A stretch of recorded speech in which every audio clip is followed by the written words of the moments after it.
चप्पलों से यहाँ पर फिलहाल विधायक शंकर घोष के ऊपर हमला किया जा रहा है। वहीं पर নরেন্দ্র মোদীর দল বিজেপির দুই নেতাকে জুতা পেটা করল সাধারণ জনতা।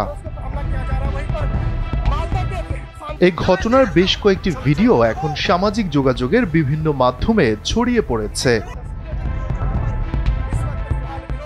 ভিডিওতে দেখা যায় জনতার হাতে মার খেতে খেতে গাড়ির দিকে দৌড়ে যাচ্ছেন বিজেপি নেতারা। এ সময় কেউ জুতো, কেউ স্যান্ডেল, কেউ বা আবার খালি হাতেই মারছিলেন ক্ষমতাসীন দল বিজেপির দুই নেতাকে। দৌড়ে গাড়িতে উঠেও রক্ষা হয়নি তাদের। উত্তেজিত জনতা মারধর ও ভাঙচুর চালায় সেখানেও। ভিডিওতে দেখা যায় নেতাদের গাড়ির সামনের গ্লাস এবং পাশের দরজাও ভেঙে ফেলা হয়েছে।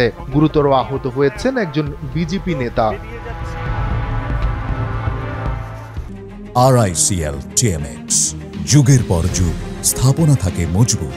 ভারতীয় সংবাদ মাধ্যমগুলো বলছে, সোমবার ভারতের পশ্চিমবঙ্গের জলপাইগুড়ি জেলার নাগরাকাটা এলাকায় এই ঘটনা ঘটে। আহত দুই বিজেপি নেতা হলেন সাংসদ খাগেন মুর্মু ও বিধায়ক শঙ্কর ঘোষ।